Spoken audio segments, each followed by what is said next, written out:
Hello guys, कैसे हैं आप सब। I hope you are doing well. अच्छे होंगे और अच्छा करने की कोशिश कर रहे होंगे। चलिए शुरू करते हैं। हम देख रहे थे एबीपीएससी prelims unit 10।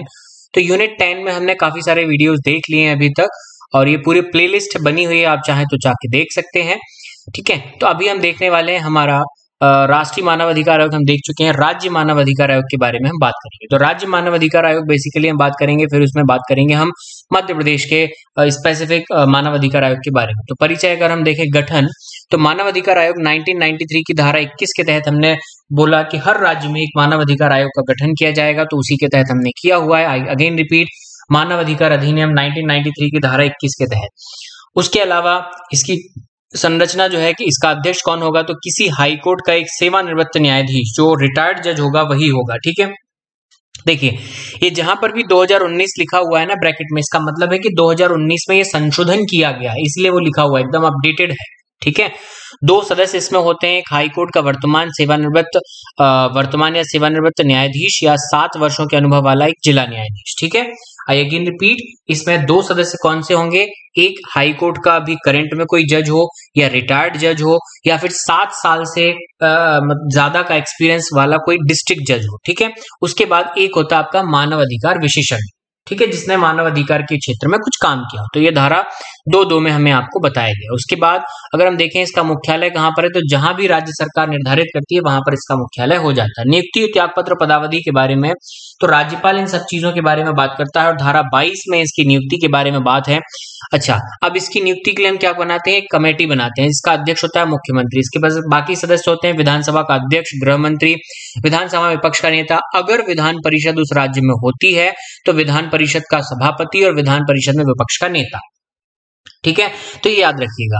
I again repeat, इसकी नियुक्ति कौन करता है, तो भैया राज्यपाल करता है। अच्छा, कैसे करता है, कमेटी बनाता है। अच्छा, कमेटी बनाता है, हाँ, तो कमेटी में कितने सदस्य होते हैं, जितने भी सदस्य होते हैं उसमें उसका अध्यक्ष होता है मुख्यमंत्री, और सदस्य होते हैं आपके विधानसभा अध्यक्ष, गृह मंत्री, विधानसभा में विपक्ष का नेता, विधान परिषद अगर वहां पर है तो विधान परिषद का सभापति, और विधान परिषद में विपक्ष का नेता।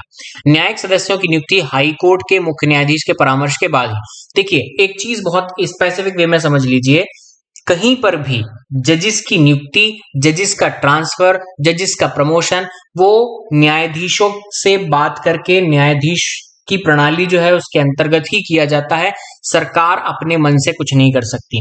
तो न्यायिक सदस्यों की नियुक्ति हाईकोर्ट के मुख्य न्यायाधीश के परामर्श के बाद ही की जाती है।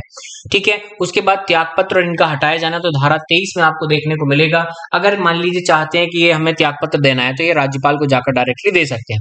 अगर इनको हटाना है तो हटाने का काम राज्यपाल नहीं करेगा, हटाने का काम राष्ट्रपति ही करेगा।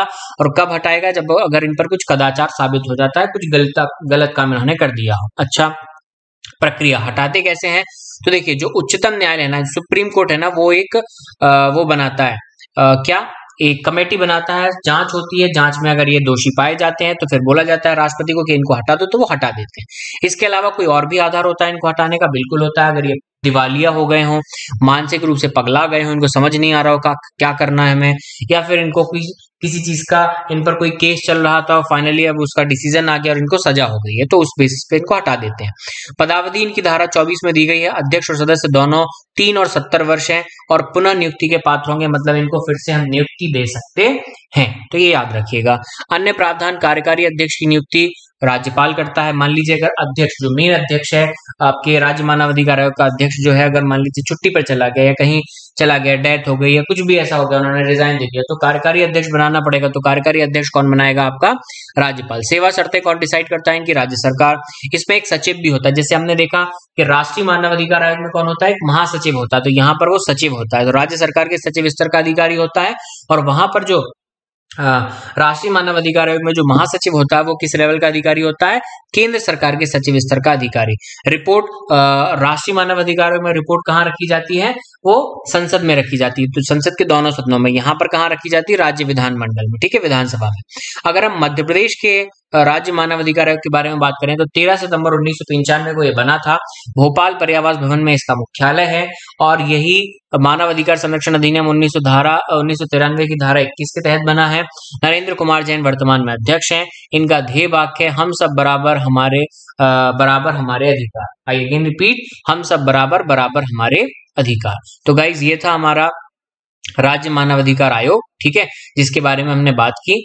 And thank you guys, thank you very much. अगर आपको अच्छा लगा हो तो आप बिल्कुल लाइक कीजिएगा, शेयर कीजिएगा, सब्सक्राइब कीजिएगा। एंड अगर आप इस टाइप के सारे नोट्स चाहते हैं तो आप अभी जाकर परचेज कर सकते हैं नोट्स को, ठीक है, जिसकी लिंक डिस्क्रिप्शन में दी गई है। ये उसके प्राइजेस हैं, अगर आप चाहें तो देख सकते हैं, ठीक है। ओके, कंप्लीट प्री और मेंस अगर आप हैंड रिटन नोट्स लेना चाहते हैं, कंप्लीट प्री एंड मेंस अगर हैंड रिटन लेना चाहते हैं तो 684 में आपको मिल जाएगा। और अगर आप प्रिंटेड नोट्स लेना चाहते हैं जो कि टाइप्ड होते हैं और के लिए प्रीलिम्स लेना चाहते हैं तो 899 में आपको मिल जाएंगे, ठीक है। Okay, thank you guys, thank you very much.